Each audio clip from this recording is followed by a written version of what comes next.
frozen wasteland. The screen fills with snow, harsh winds howling across a desolate plain. Shadows stagger into view. Soldiers, gaunt and broken, their uniforms in tatters, their faces hollow. Some stumble, some crawl, others collapse into the snow, never to rise again.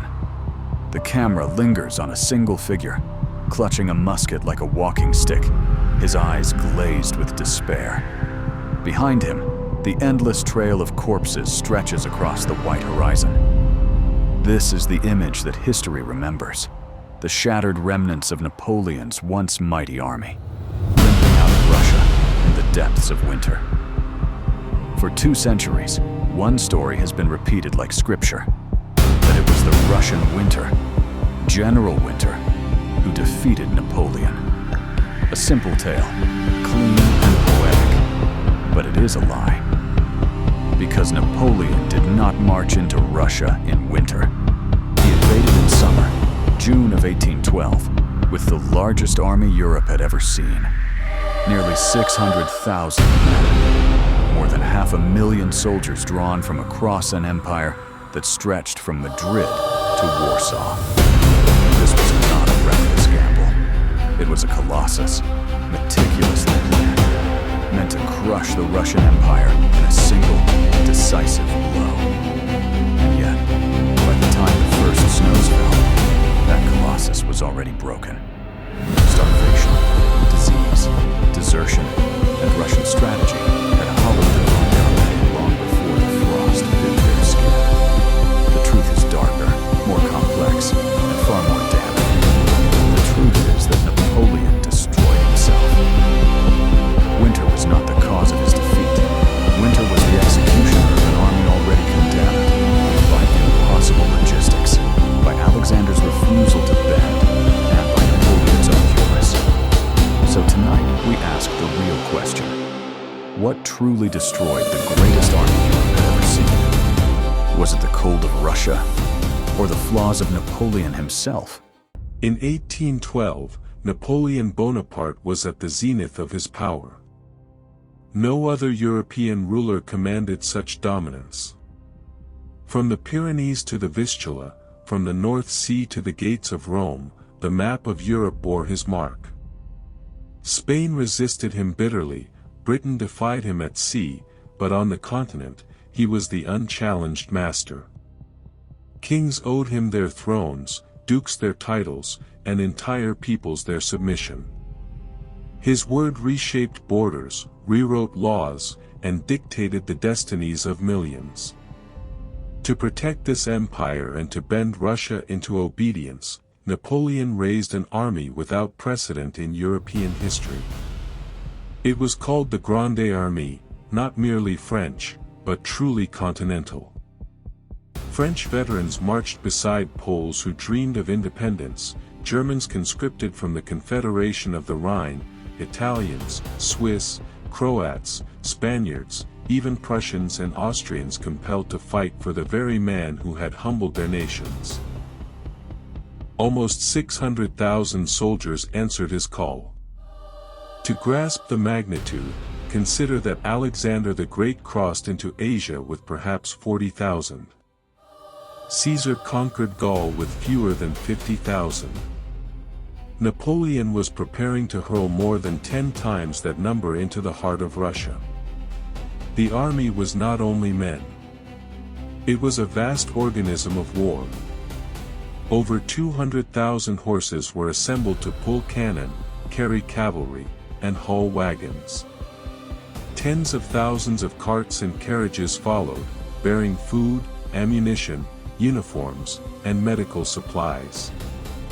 Muskets, sabers, cannonballs, and powder were loaded in staggering quantities.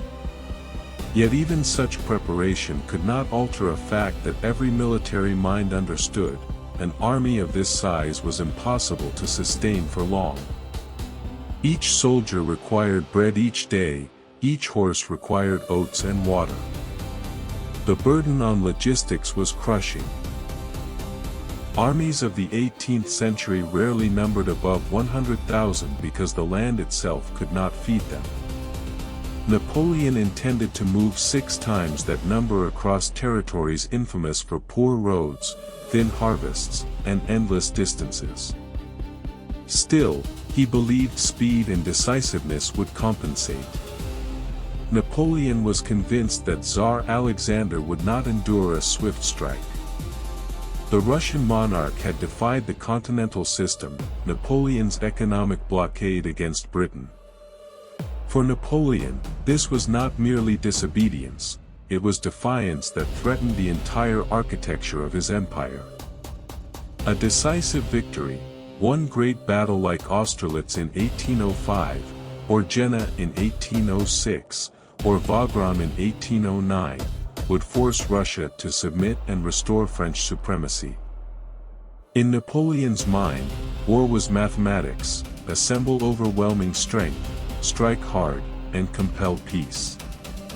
But Russia was not Austria. Russia was not Prussia. Alexander had no intention of repeating their mistakes. He would not offer himself on a battlefield where Napoleon's genius could shine. And so, from the very moment the Grande Armée crossed the Niemen River in June 1812, this colossal war machine carried within it the seeds of its undoing. It was a spectacle of power, yet also an illusion of control. Napoleon believed he was marching toward swift triumph. In truth, he was leading 600,000 men into a trial of endurance that no empire in Europe had ever survived. The invasion of Russia did not begin in the winter, as the myth so often suggests. It began in the warmth of summer, June 1812. The sun was high, the fields were green, and the rivers ran full. On the morning of June 24th, the Grande Armée crossed the Niemen River, its banners fluttering in the summer breeze. 600,000 men moved forward, expecting a campaign of weeks, perhaps months at most. The men sang, the drums rolled, and confidence filled the air. Europe had never seen a force so immense, and the soldiers believed they were marching towards certain victory. But almost immediately, the war refused to follow Napoleon's script. The Tsar's generals, Barclay de Tolly and later Kutuzov, did not give battle. Instead, they ordered retreat. Village after village was abandoned. Storehouses were emptied, crops were burned, wells were fouled. This was the scorched earth policy, Russia's ancient weapon.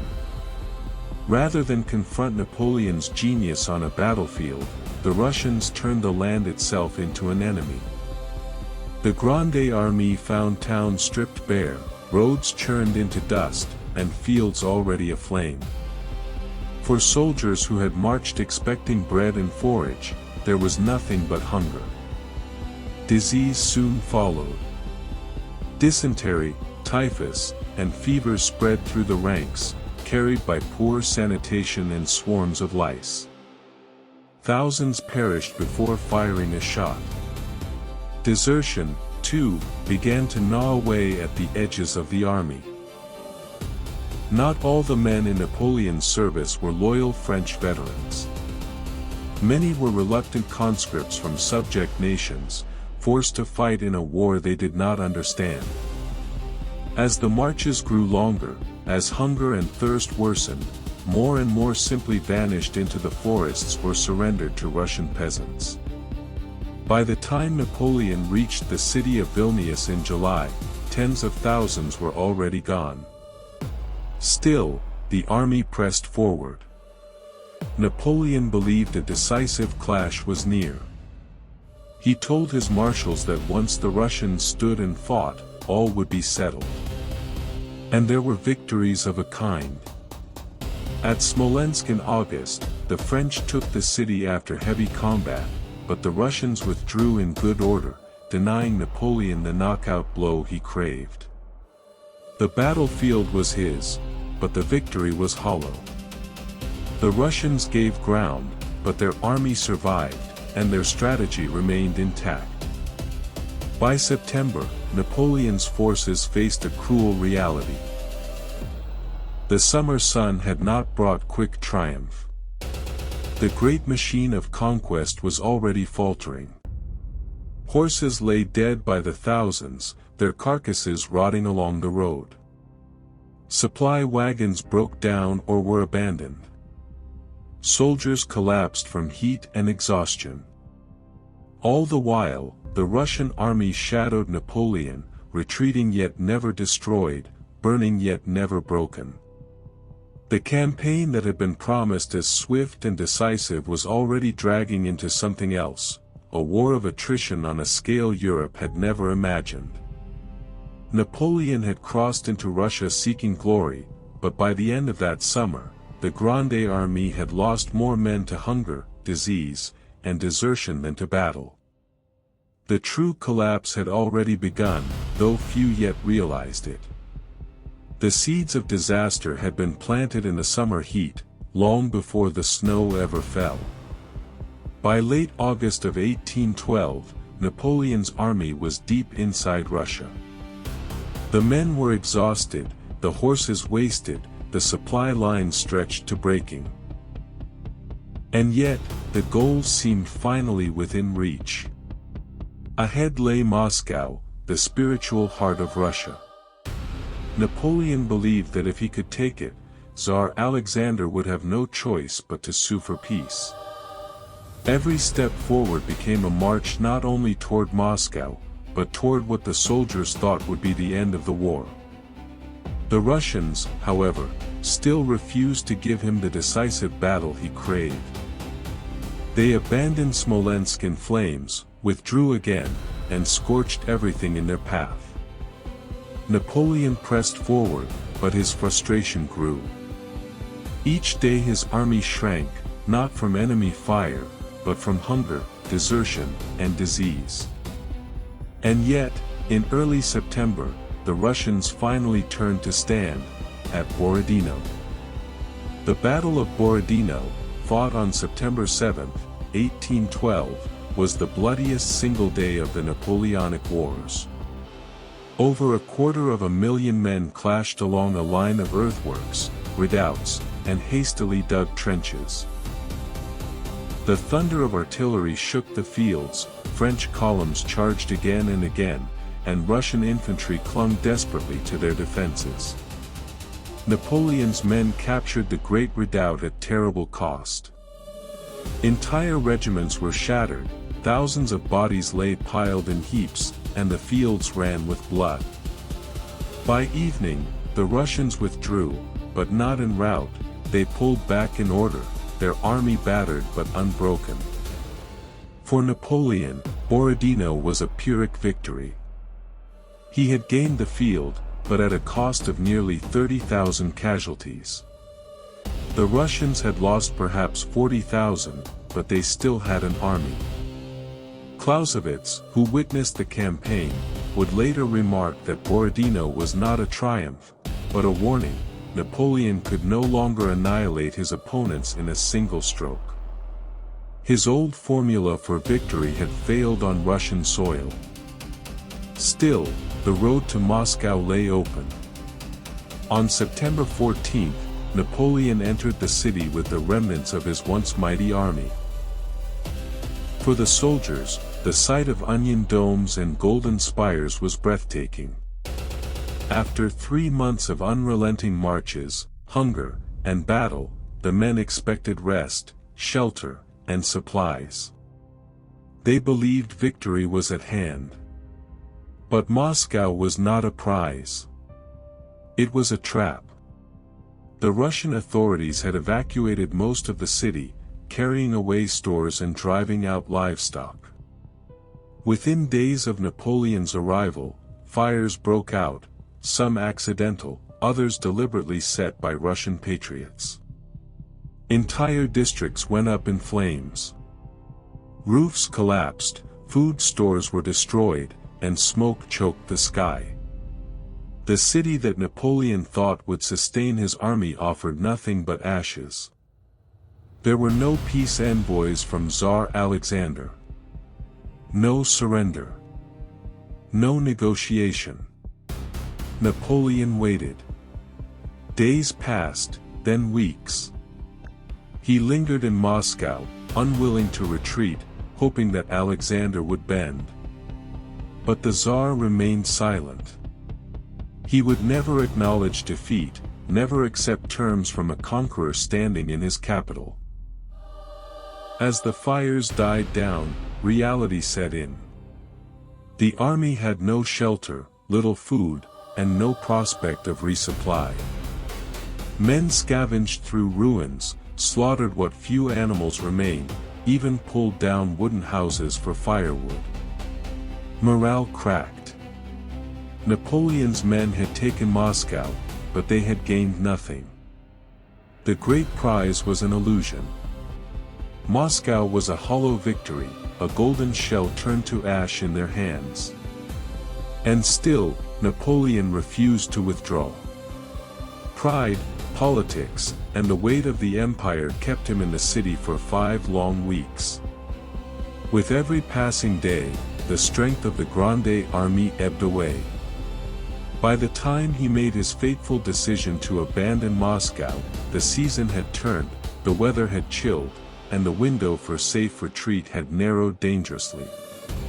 The disaster to come was not born in the snow.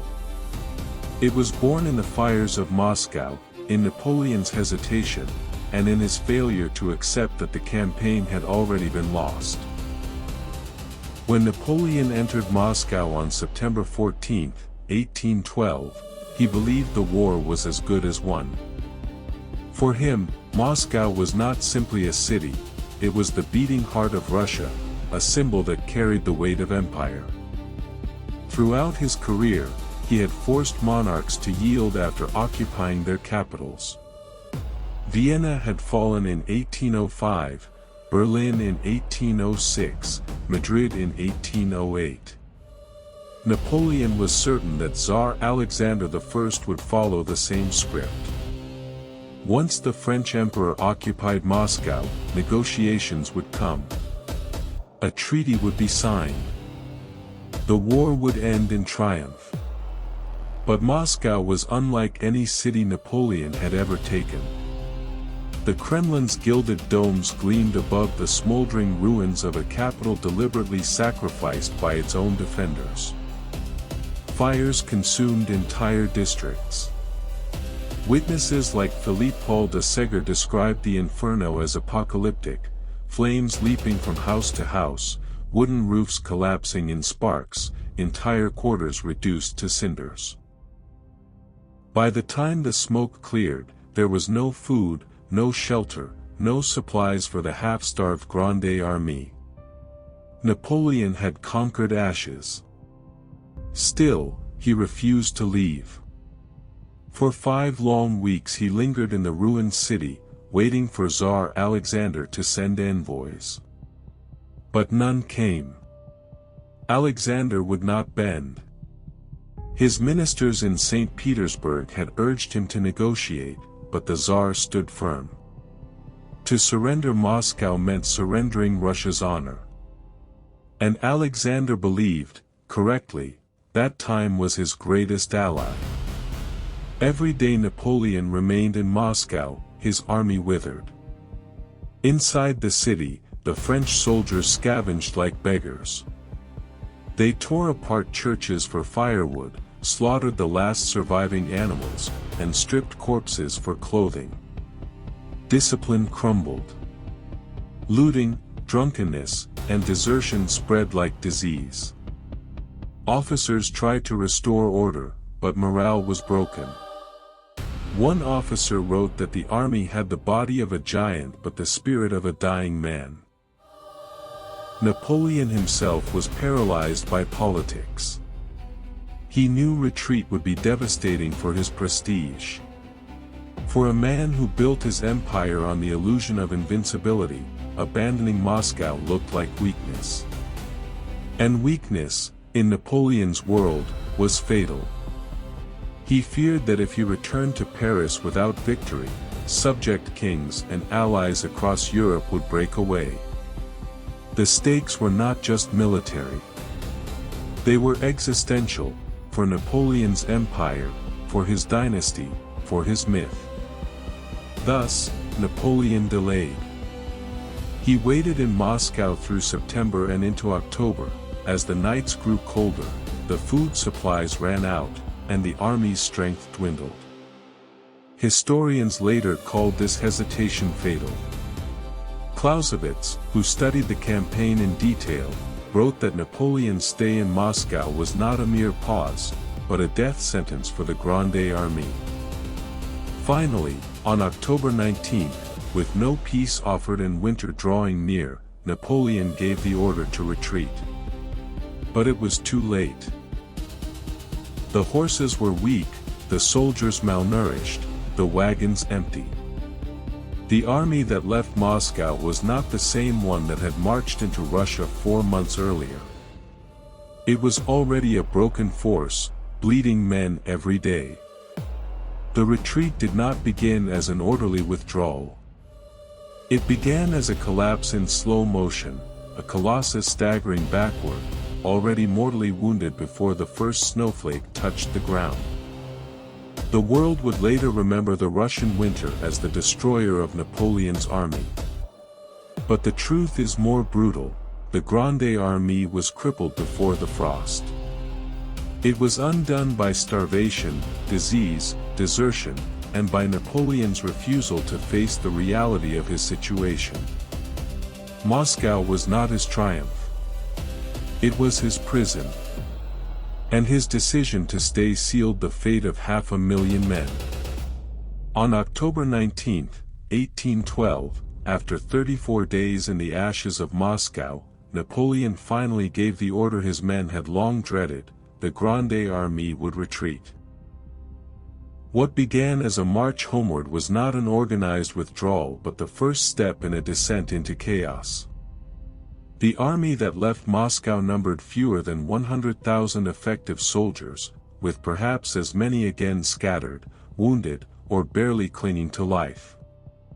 Gone were the 600,000 who had crossed the Niemen 4 months earlier. Horses lay wasted by hunger, wagons were abandoned in the streets, and soldiers staggered under the weight of what little loot they had plundered from the burning city. Napoleon hoped to lead his men southward, toward the fertile provinces of Kaluga, where food and supplies might be found. But at Maloyaroslavets, Russian forces barred his path. After savage fighting on October 24, the French won the field, yet the road remained blocked. Napoleon, unwilling to risk his battered army in another decisive clash, turned back to the route he had come. The retreat would retrace the scorched wastelands already stripped bare. The nightmare began immediately. With no food, soldiers slaughtered their emaciated horses for meat. Eyewitnesses like Armand de Caulaincourt recalled that men devoured raw flesh, sometimes gnawing at bones alongside the dogs that trailed the army. Many fell sick. Many more simply lay down in the fields and never rose again.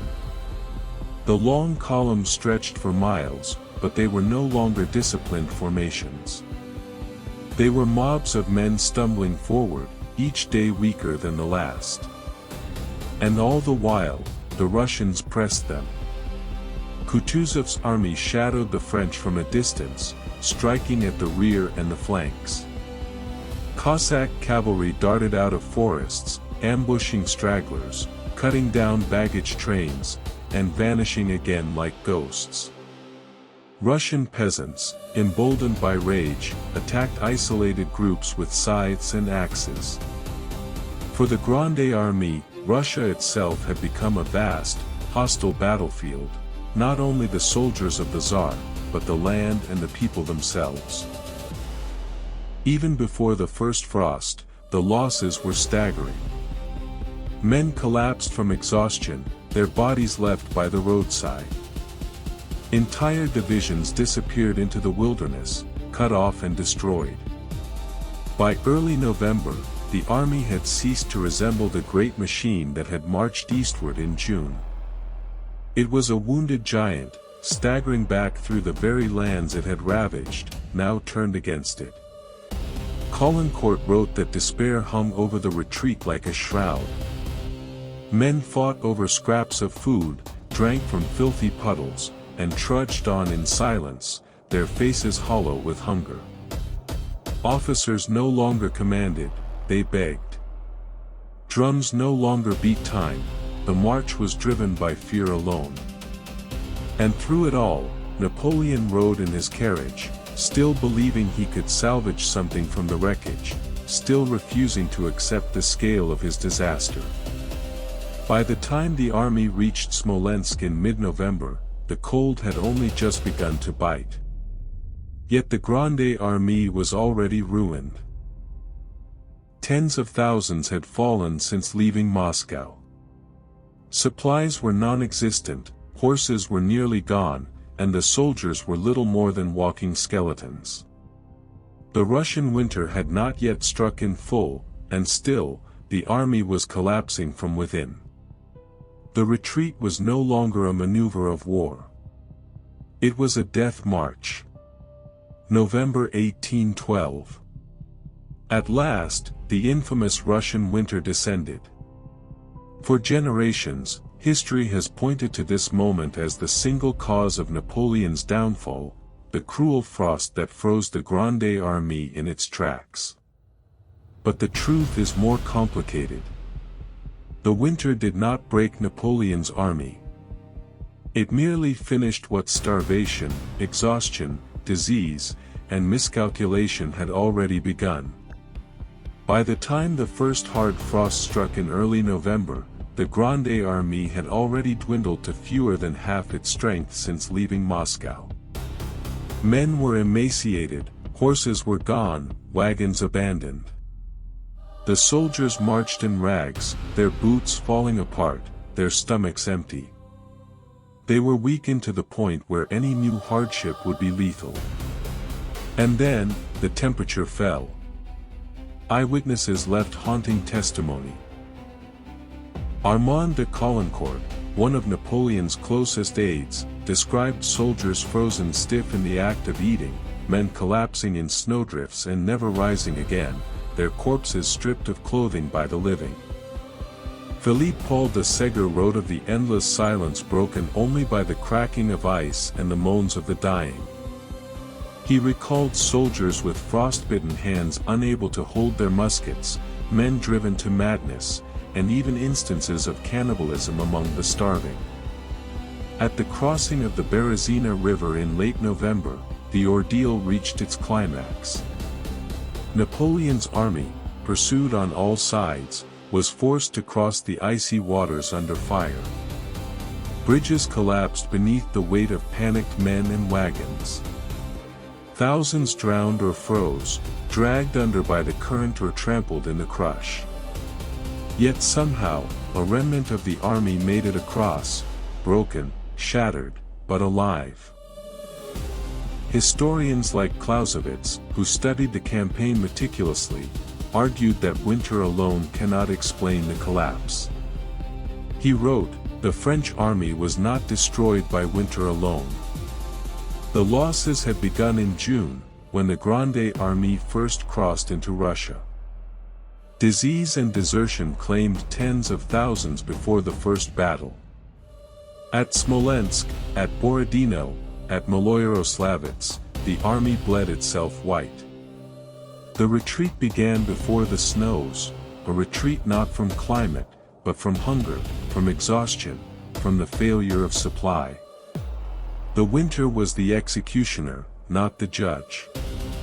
Even modern scholarship agrees. David Chandler, in his study of Napoleonic campaigns, notes that the logistical system designed to feed the Grande Armée had collapsed almost immediately. Vast supply depots never functioned as intended. Roads turned to mud, wagons broke down, and the Russians denied forage by burning the countryside. By the time frost came, the Grande Armée had already been reduced to a shell of its former self. The cold did not cause the disaster, it amplified it. The legend of General Winter endures because it is simple, dramatic, and symbolic. It gives Russia a divine defender, as though the land itself rose to defeat Napoleon. But the reality is harsher.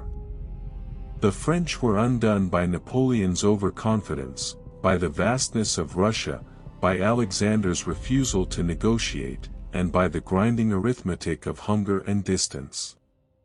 Winter delivered the final blow, but only to an army already broken beyond salvation. By December, fewer than 40,000 men remained with the main column. From 600,000 who had crossed the Niemen in June, over 500,000 had perished, deserted, or been captured. The greatest army Europe had ever seen had ceased to exist. And with it, the myth of Napoleon's invincibility began to crumble. By December 1812, the story of Napoleon's Russian campaign had already passed from reality into legend. Less than 6 months earlier, 600,000 soldiers had crossed the Niemen, an army so vast that it seemed to stride across Europe like a god. Now, barely a fraction remained. Perhaps 40,000 marched with Napoleon when he recrossed into Poland, others straggled behind in scattered bands.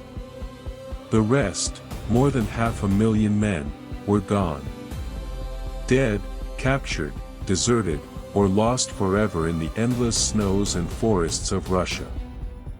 The scale of the disaster was unlike anything Europe had seen since the fall of Rome.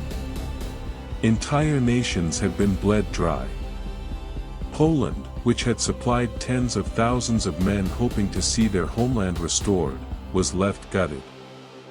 The Confederation of the Rhine, that patchwork of German states bound to Napoleon, had sent countless regiments, now reduced to skeletons.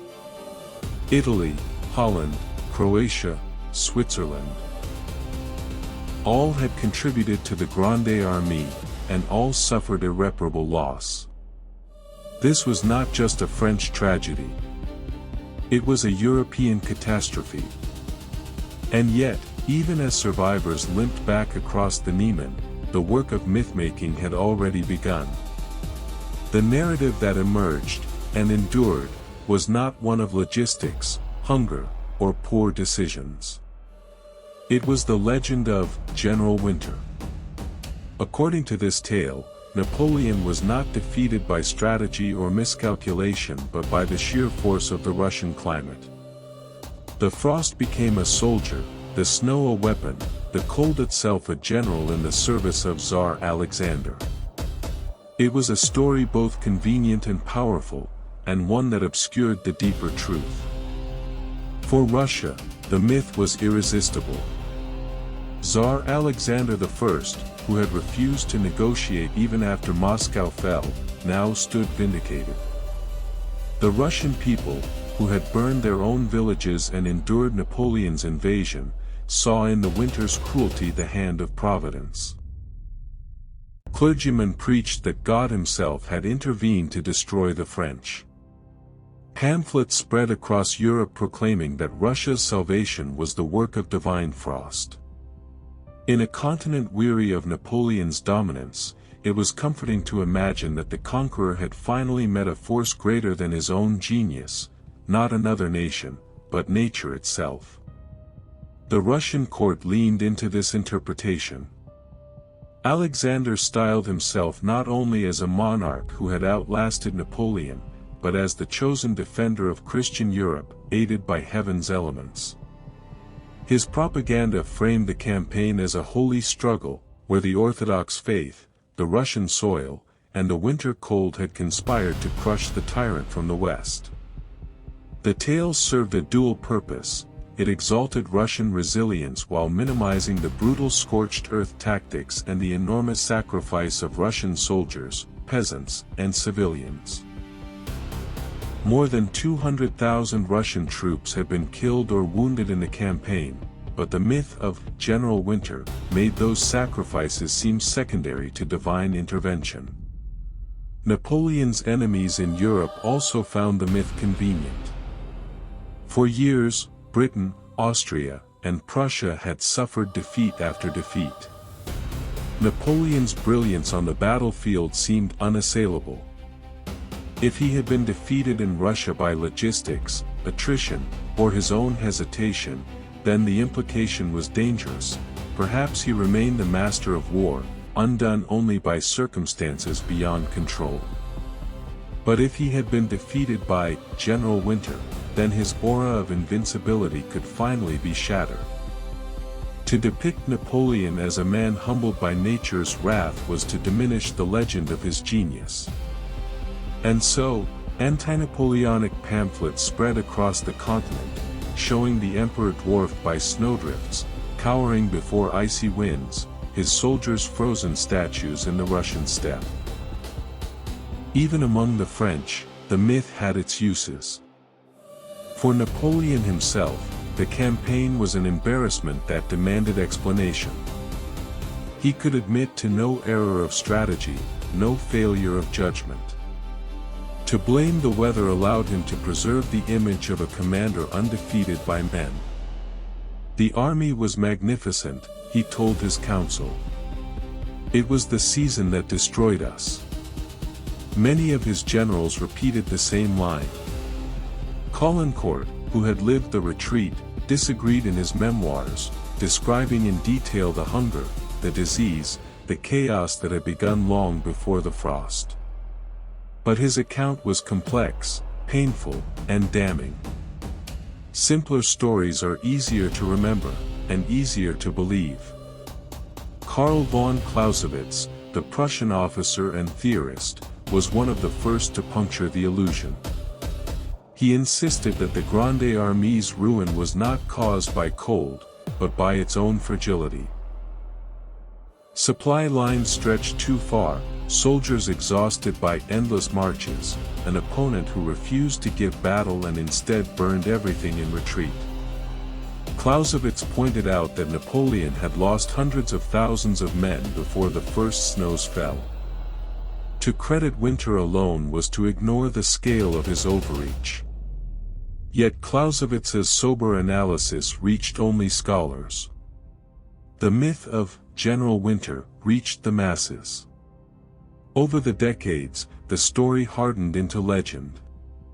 Painters captured scenes of skeletal soldiers in rags, shuffling through endless snowstorms. Engravers published dramatic depictions of horses collapsing in ice, of men frozen mid-step.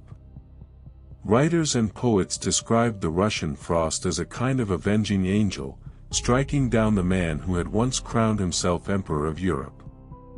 Each retelling made the winter more decisive, more central, until all the other causes, the starvation, the disease, the scorched earth, the indecision in Moscow, faded into the background. This myth carried forward into the 20th century. When Adolf Hitler launched his own invasion of Russia in 1941, his generals often invoked Napoleon's fate.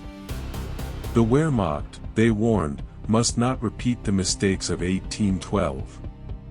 And when Hitler's armies did stall outside Moscow in the winter of 1941, the same narrative returned: General Winter had struck again. In popular memory, Napoleon and Hitler were both destroyed by the Russian cold, as though history itself had repeated with mathematical precision. But in both cases, the truth was deeper. The Wehrmacht, like the Grande Armée, had been crippled by overreach, by logistical failure, by resistance more stubborn than anticipated, long before the frost settled in. The survivors of 1812 remembered differently. In their journals and letters, they spoke of hunger before cold, exhaustion before snow. Caulaincourt's memoir described men devouring horseflesh raw, trudging barefoot across frozen earth, abandoning comrades in ditches.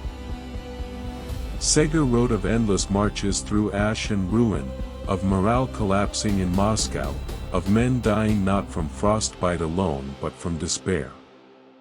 These voices remind us that history is not shaped only by symbols. It is shaped by the lived experience of those who endured it. And yet, myths endure because they are powerful. They distill complexity into a single, memorable image.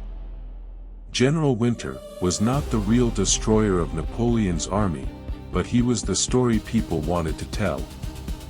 A clean explanation. A poetic punishment. A narrative that allowed both Russians and Europeans to claim a victory not just over Napoleon the man, but over Napoleon the idea. The frost was not the cause of the collapse, but the myth of the frost was the cause of its memory. Thus, from the ashes of Moscow and the snows of Berezina, two truths emerged, one of history, and one of legend. History tells us that Napoleon was undone by overreach, by hunger, by politics, by his own refusal to retreat when reason demanded it. Legend tells us that Winter defeated him. Between those two truths lies the biggest lie of all, the one we still believe today. The story of Napoleon's invasion of Russia has been told and retold for over 2 centuries. And in nearly every retelling, one figure stands tall, General Winter. He is cast as the executioner of Napoleon's dreams, the icy warrior who struck down 500,000 men. But history, when stripped of legend, reveals a different truth. Winter did not defeat Napoleon.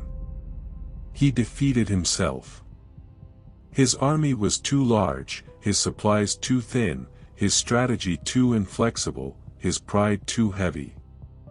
The Russians, led by Generals Barclay and Kutuzov, fought not for quick victory but for endurance.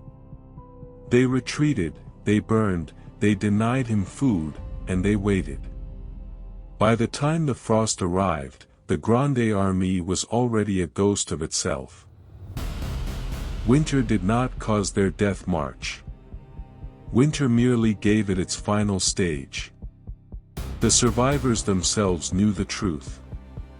Armand de Caulaincourt remembered men eating horseflesh raw, their lips blackened by smoke, their faces unrecognizable. Philippe Paul de Ségur wrote, "The earth was covered with corpses, the soldiers passed by without horror, with indifference. They were thinking only of themselves." Even Napoleon admitted, in his more honest moments, that Moscow had been the fatal trap, not the frost that followed. Yet when it suited him, he, too, blamed the season. The army was magnificent. It was the season that destroyed us. It was a convenient excuse, and excuses have a way of becoming myths. Humor, too, played its role in myth-making. Across Europe, caricatures appeared of Napoleon sneezing in the snow, bundled like a peasant, defeated not by soldiers but by icicles. British cartoonists drew him tiptoeing across frozen rivers or bundled up in furs like a child. For a continent that had lived in fear of his armies for a decade, there was comfort, and comedy, in imagining the man who had humbled kings being humbled instead by a snowstorm. One British pamphlet joked that it was not Kutuzov who saved Russia, but an old white-bearded gentleman named Frost. It was satire, yes, but satire travels fast, and often outlives sober truth. The consequences were not humorous. Fewer than 1 in 6 men returned from Russia. The loss was so vast that the empire Napoleon had built in a decade began to crumble within a year. By 1813, Prussia and Austria rose in rebellion. By 1814, Paris itself would fall. The Russian campaign was the beginning of the end. The myth of Napoleon's invincibility froze and shattered on the same plains where his army had marched so proudly in June. And yet, the myth of General Winter endures. Because it is neat. It is dramatic. It gives Russia the aura of divine protection and Napoleon the dignity of a man defeated not by men, but by nature itself. To this day, schoolbooks speak of winter as the decisive enemy. The bigger truth of starvation, disease, distance, politics, and hubris is harder to tell, harder to simplify, and harder to fit into a single image. The biggest lie about Napoleon's invasion of Russia is that it was lost in the snow. It was not. It was lost in the planning, in the arrogance, in the impossible ambition of a man who thought no land was too vast, no enemy too stubborn, no empire too fragile to resist him. Winter was not the cause, but the executioner. The Grande Armée died not of frost, but of hunger, exhaustion, and pride. And perhaps, in the end, the greatest lesson of 1812 is this: empires are not destroyed by the elements alone. They are destroyed from within, long before the cold ever comes. History is full of myths. Clean lies we tell to make the past easier to understand. But if you want to uncover the truths behind the legends, the betrayals, the blunders, the battles that shaped our world, don't stop here. There are more lies to expose, more empires to watch fall. Click, watch, and keep going. Because the next story will make this one look like a prologue. What you just watched wasn't just history. It was a voice that refused to be forgotten.